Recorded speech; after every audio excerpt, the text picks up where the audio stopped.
Ma'asyiral muslimin, sidang Jumat rahimakumullah.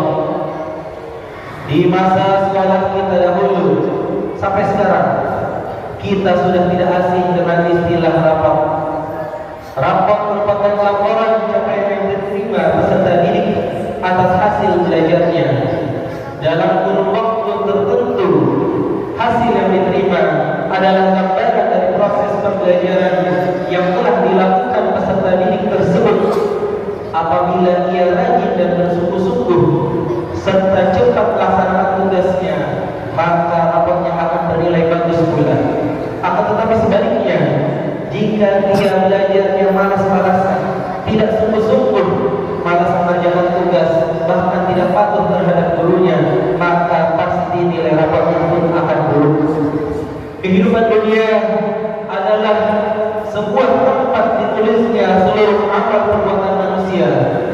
Catatan amalan itu nanti akan ditampilkan oleh Allah Subhanahu wa taala di yaumil akhir kelak. Ada yang menerima rapat keburukan dengan tangan kirinya, dan ada pula yang menerima rapat kebaikan dengan tangan kanannya. Hal ini dijelaskan di dalam Al-Quran surah Al-Mudaththir ayat 38 sampai 47. Allah Subhanahu wa taala berfirman, "Kullu nafsin bima kasabat rahinah." Setiap orang bertanggung jawab atas apa yang telah dia lakukan.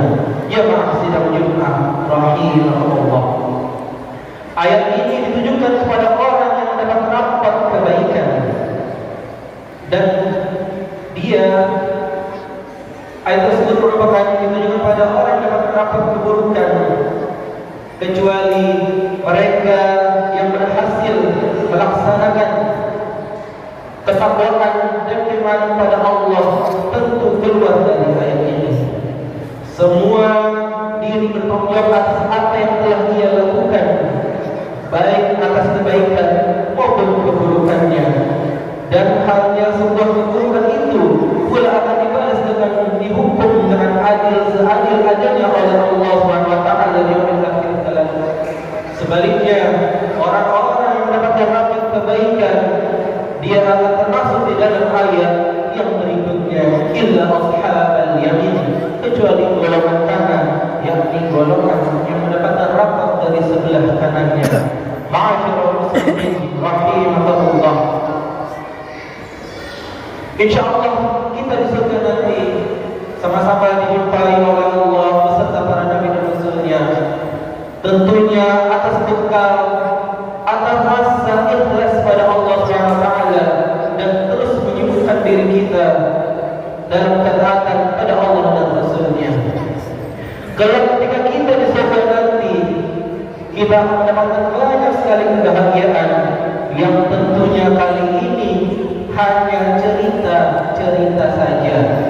Sedangkan nanti di akhir kelak kehidupan dunia pun sebaliknya akan menjadi cerita pula. Kenapa? Jemaah rahimahullah. Karena alam akhirat itu tidak tampak oleh kita, tidak pernah satupun dari kita melihatnya, mendengarnya, bahkan mencium aroma harumnya, sebagaimana yang sering Rasulullah SAW sabdakan di dalam hadis-hadisnya. Dan nanti di jannah ya Allah, kita pun akan saling bertanya, bagaimana dengan orang-orang yang bernasib menerima rapat dari sebelah kirinya? Para penghuni surga saling bertanya satu di antara yang lainnya,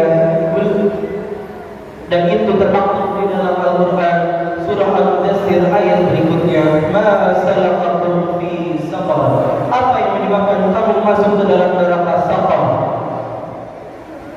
Kita pun saling bertanya kehidupan di dunia kita, kenapa kita bisa menjalani hidup mungkin dengan ketaatan dan keimanan, dan juga bagi mereka yang berada nanti di akhirat, berada di dalam nerakanya Allah.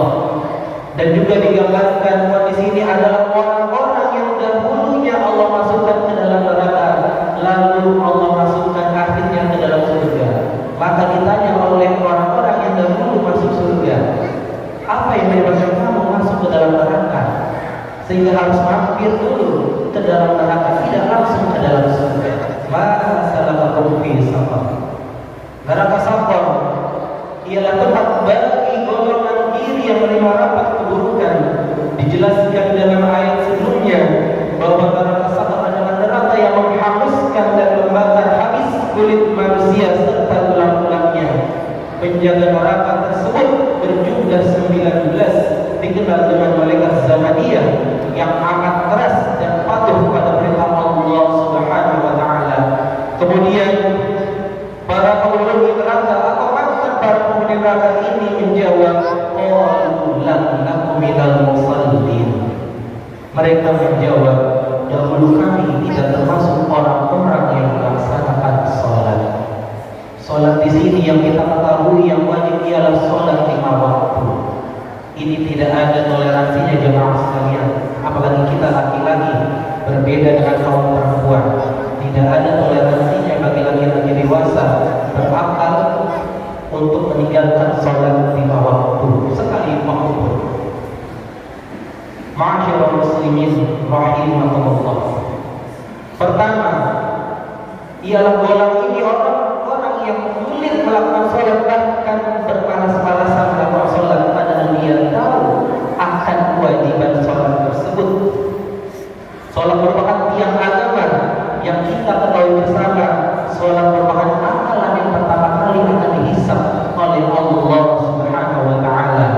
Kita pun ketahui bersama, jika amalan sholat kita baik, maka Allah menganggap amalan-amalan kita yang lain pun baik.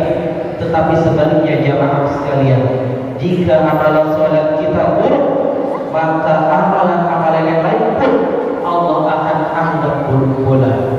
Nauzubillahi min dzalik, subhanallah. Maka sudah tentu kita semuanya sebagai laki-laki dewasa dan juga berakal tidak boleh meninggalkan sholat sekali waktu pun.